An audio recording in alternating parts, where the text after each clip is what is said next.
प्यारे बच्चों, आज हमारी क्लास है बी प्रथम वर्ष की और विषय है हिंदी साहित्य। हिंदी साहित्य के अंतर्गत आज हम अध्ययन करेंगे कवितावली में जो हमारी परीक्षा संबंधी व्याख्याएं हैं उनका आज हम अध्ययन करेंगे। इससे पहले मैं उस व्याख्या को बोर्ड पे लिखूंगा जिससे आपको पहचानने में कोई समस्या नहीं आएगी। व्याख्या है ये मैं लिखता हूँ बोर्ड पे।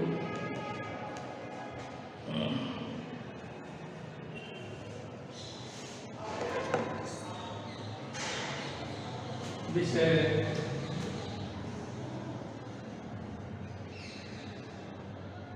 बीए प्रथम वर्ष, विषय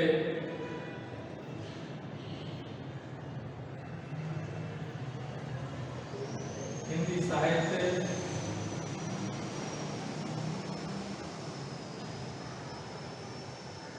उप विषय है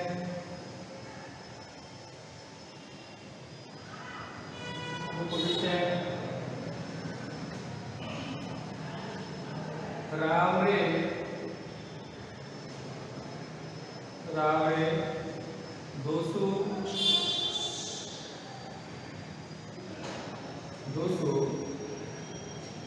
जानकी और हावरे जानकी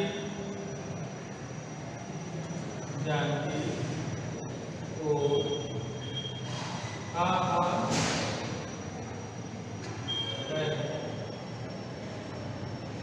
एक मैं व्याख्या में लिखा हूँ रावरे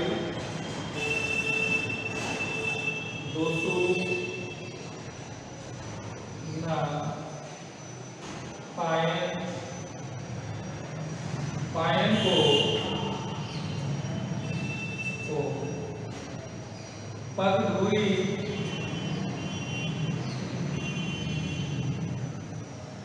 धोई को घूरी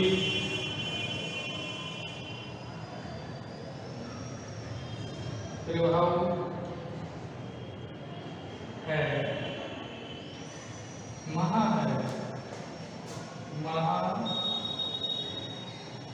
है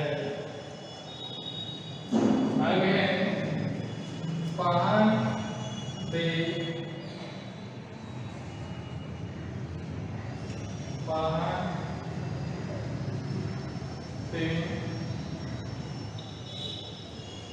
बन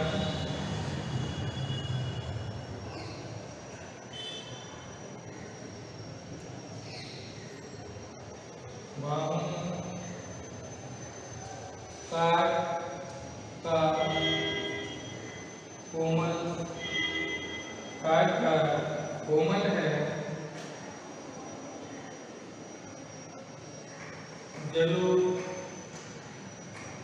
जलो खाई रहा है नगे पावन आए पखरी पावन पाए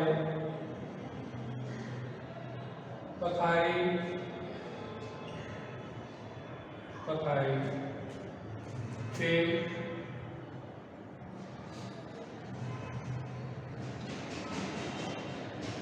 ना चढ़ाई हूँ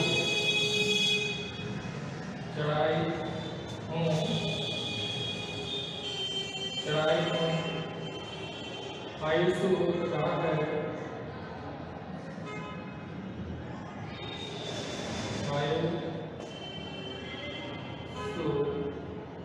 होतु का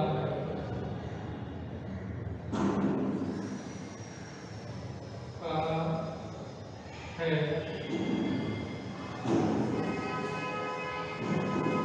आगे कहते हैं तुलसी सुन के रख के बन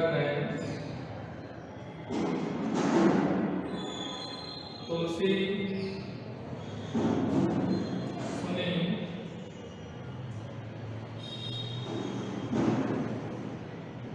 केवट के बर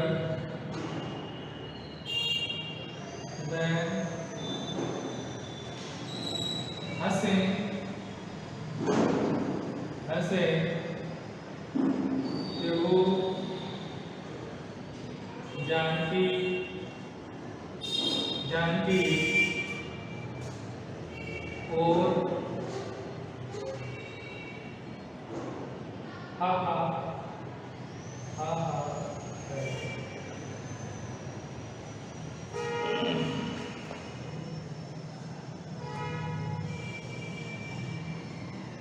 इन पंक्तियों में बराबरे दोषु न पाए को पर गोरी को गोरी प्रभाव न है वाहन के बन बहनु का कोमल है जलो खाई रहा है पावन पाए पकार के ना चढ़ाई हूँ आयुषु होत कहा है तुलसी सुन केवट केवल मैं हंसे प्रभु जानकी ओठा।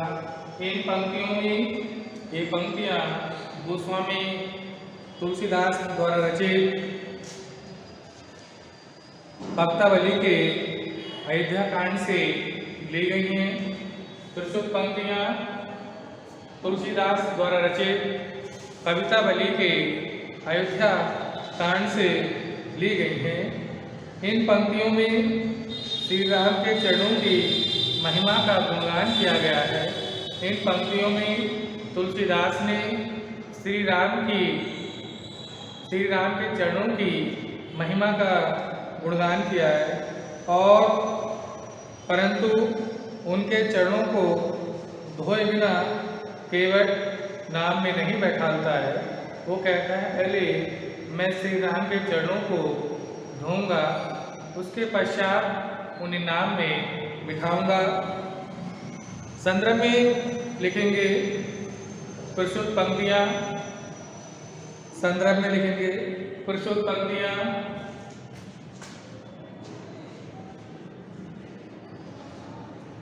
संदर्भ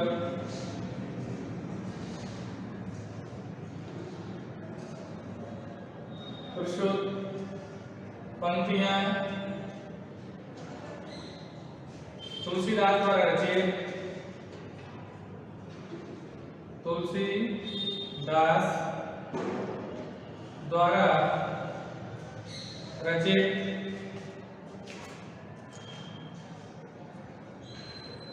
कवितावली के अयोध्या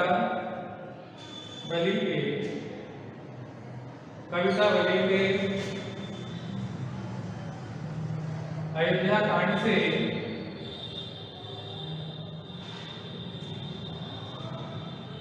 कवितावली के अयोध्या कांड से उद्धृत हैं।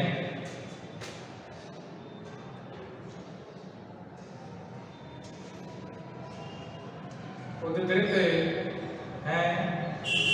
इसके बाद में आप 15 प्रश्न इसमें लिखेंगे। इन पंक्तियों में तुलसीदास ने श्री राम के चरणों की महिमा का गुणगान किया है। इन पंक्तियों में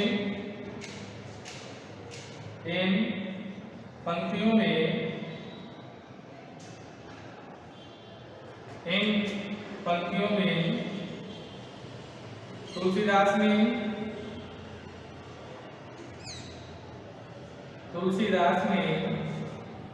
श्री राम के चरणों की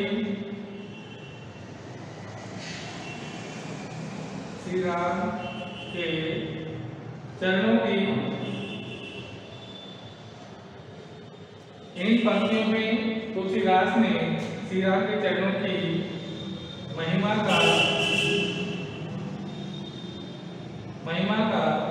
गुणगान किया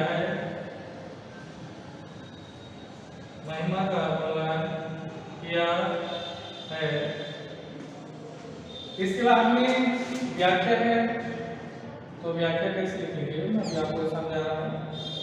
व्याख्या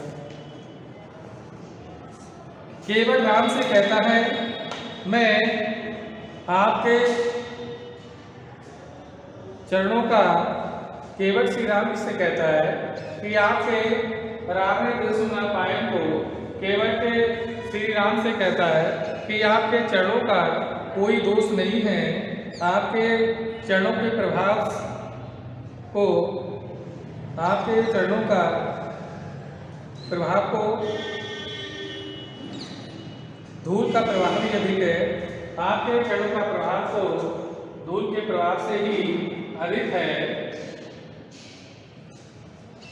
पत्थर की अपेक्षा यह लकड़ी की नाव, आगे कहते हैं, पहान थे वन बाहुबल का एक कोमल, पत्थर की अपेक्षा ये लकड़ी की नाव अत्यंत कोमल है, जलू खाए रहा और इसे नीचे से जल खाता रहता है, यानी नीचे से जल से गलाता रहता है। आगे है पावन पाए पखार के नाम चढ़ाए, इसीलिए मैं आपके चरणों को धोकर ही नाम में चढ़ाऊंगा। केवट कहता है इसलिए मैं आपके चरणों को धोकर ही नाम में चढ़ाऊंगा, अतः मैं आपके चरणों को धोकर ही आप में भी नाम में चढ़ाऊंगा। आगे है आयुष हो क्या, आप बताइए कि आपकी क्या इच्छा है कि मैं आपके चरणों को धोऊं या नहीं धोऊं। उसके बाद में कहते हैं, तुलसीदास कहते हैं कि आपके चरणों का प्रलोभन, तुलसीदास जी कहते हैं, आगे कहते हैं तुलसी सुन केवट के वर्णन, तुलसीदास कहते हैं कि केवट के बातों को सुनकर, केवट की बातों को सुनकर श्री राम ने सीता जी की ओर देखा और ठाठा मारकर हंसने लगे, यानी श्री राम की ओर देखा और ठाठा मारकर यानी जोर से हंसने लगे। फिर से मैं दोबारा सुना देता हूँ, रावण को सुनना पायन को, यानी केवट श्री राम से कहता है कि आपके चरणों का कोई दोष नहीं है, आपके चरणों का कोई दोष नहीं है, पर धूल को पूरी मां प्रभाव, आपके चरणों की धूल का प्रभाव ही अधिक है। पहन के बन बाहों का कोमल, पत्थर से बनी, ये पत्थर से बनी नाव नहीं है, ये लकड़ी की नाव है, जल खाएगा और इसे अत्यंत जल अंदर से खा रहा है। ये कहता है पत्थर की अपेक्षा ये लकड़ी की नाव अत्यंत कोमल है, पत्थर की अपेक्षा ये लकड़ी की नाव अत्यंत कोमल है, जिसे जल नीचे से खा रहा है। पानी पखार के नाव चढ़ाए, इसलिए मैं आपके चरणों को धोकर ही, वो कहता है, केवट कहता है, इसलिए मैं आपके चरणों को धोकर ही इसे नाम में चढ़ाऊंगा। आपकी क्या इच्छा है, क्या मैं आपको इस नाम में चढ़ाऊं अन्यथा ना चढ़ाऊं? तो आपकी जो आज्ञा आए सो वो तो है कहा, फिर उन्होंने कहा आपकी क्या इच्छा है कि मैं आप में चढ़ाऊं या नहीं चढ़ाऊं? तो तुलसी सुन केवट वर्णन, तुलसीदास कहते हैं इतनी बात सुनकर, केवट के वचनों को सुनकर, केवट की बातों को सुनकर, केवट के वचनों को सुनकर श्री राम ने जानकी माता जी की ओर देखा और ठाका मारकर हंसने लगे।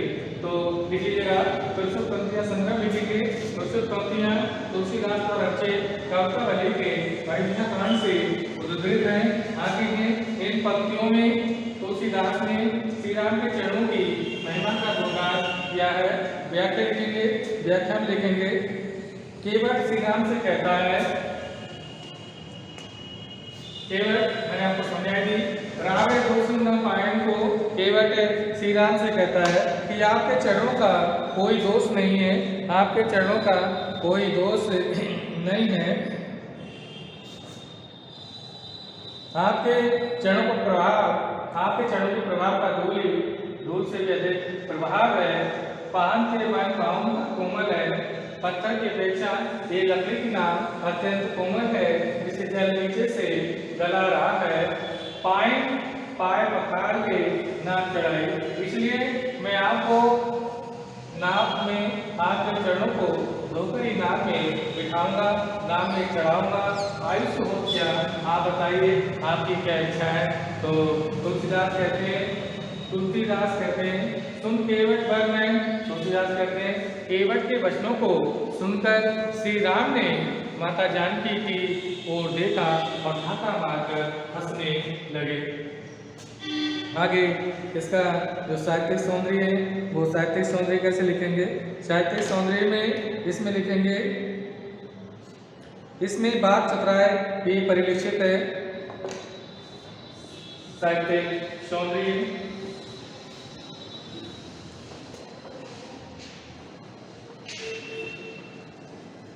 साहित्यिक सौंदर्य लिखेंगे।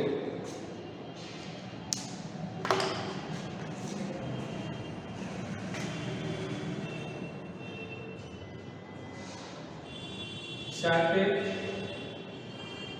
सौंदर्य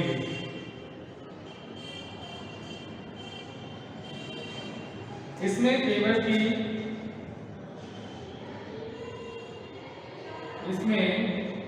केवट की बात चतुराई परिलक्षित होती है, परिलक्षित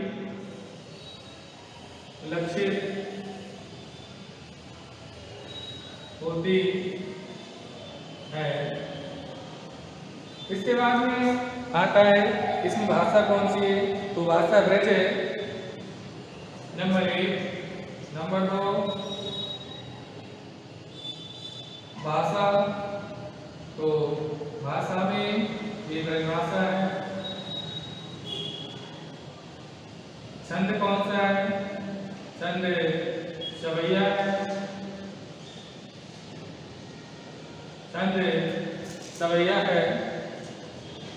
और रस है शांत और हास है। रस कौन सा है, रस में शांत है और हास्य है। रस शांत है और हास्य है। अलंकार है अनुप्रास। अलंकार में कौन सा है, अलंकार है अनुप्रास। अलंकार बराबर अनुप्रास, तो अलंकार इसमें अनुप्रास है। आशा करता हूँ कि अच्छी तरह से ये व्याख्या आपको समझ आ गई होगी। इसमें केवट की साहित्य सौंदर्य लिखेंगे। इसमें केवट की बात चतुराई परिलक्षित होती है। भाषा में ब्रज भाषा है, छंद सवैया है, रस शांत और हास्य अलंकार अनुप्रास है। लिख लीजिएगा, बहुत ही इम्पोर्टेंट है।